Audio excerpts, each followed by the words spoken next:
1600 and something?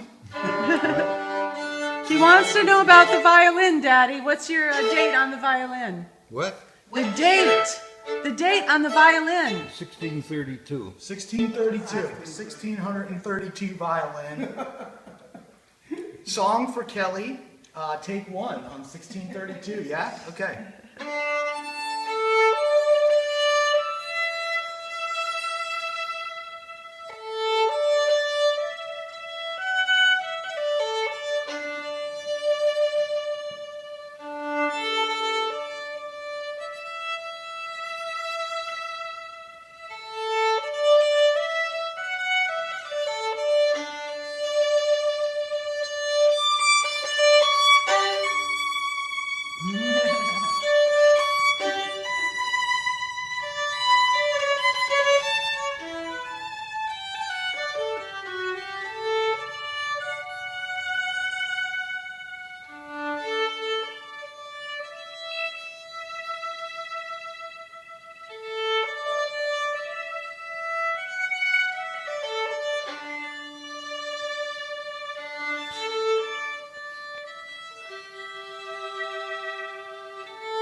What an instrument. The drive just warmed you up. Yeah, what an instrument. Okay, start with the violin. Okay, here's the story.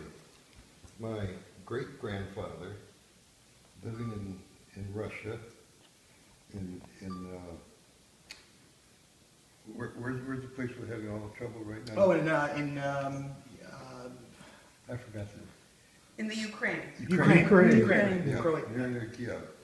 He had a shoe store in a small village, and in 1870, it was the day he went into Warsaw, Poland, on a regular buying trip for shoes for his shoe store.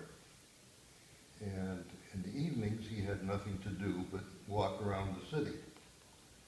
And he was walking around, he heard a street musician playing this violin.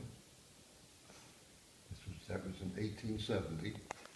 And he was a drunken fool. I can The relate. musician. Imagine that. And anyway, he came back several nights to listen to him play, and he got to talking to the guy, and the guy said he needed money very, very badly, and he wanted to sell his violin. So my great-grandfather looked at it, and he's not a violin player, and he bought it very reasonable, and took it home, and it was one of his prized possessions. Because at that time in Russia, the Russian people were always trying to emulate the French. And the French were big in violins, and the Italians were big in violins, so the Russians wanted also to be big in violins, but he didn't know how to play it. So he had this violin for 30 years until my grandfather got married, and he decided that that would be the supreme wedding gift for his son. Yeah. So he gave the violin to my grandfather as a wedding gift, and that was, a big deal. Sure. Then the situation was getting very bad in Russia, and they were trying to save their children from death.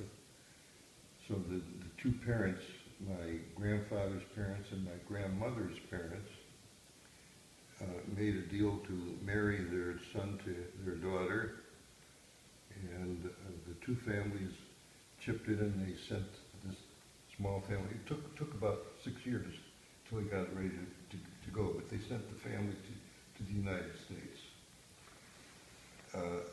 They had to take the train from, just a long story. I got nothing but time for you, man. Okay.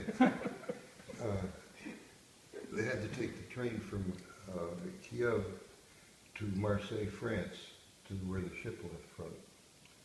And on the way, they were accosted by a burglar, several robbers, I should say. They came aboard the train, and they wanted money, or they were going to kill them. And this was a thing that happened very, very frequently. So what they had done was taken, they didn't bring any cash. What they brought with them was diamonds.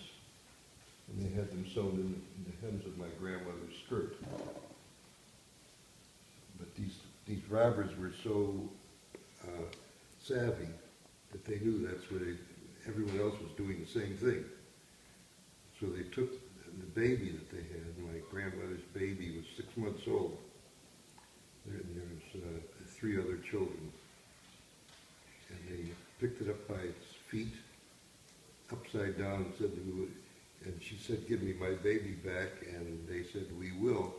We'll give you half now, and the other half when they give me the diamonds." So they gave them the diamonds. And when the train slowed down at the next slowdown, they threw them off the train physically and threw their baggage out after them. The violin, fortunately, was in a steamer truck that was in the baggage car. But here they were, like 300 miles from Marseille, and no train ticket, no train, no money. They had to walk and get rides with 3 children. Actually, there were 4. And they finally got to Marseille 2 months after the boat left. So, and the violin was not there, but when they got to the train station in Marseille, they were able to get their steamer trunk. My grandfather had it as his prized possession until I was about 8 years old. And he gave it to me. And I played it in the 4th and 5th grade in the school orchestra.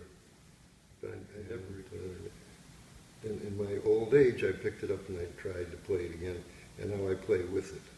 Got a little thing on there. A beautiful, beautiful piece of wood. I had it refinished about 30 years ago. Beautiful. Not refinished, I had it buffed up, Yep. and I had Just touched the... up. He had it fingerboard repaired because it had a for hole and in it, the right, chin Dad? rest. No, it had We split gotta do a little open. adjustment on this. Be nice. Okay, I never heard it played like that before. No. okay, let's do another one, and then Doug and I are gonna play together after the next.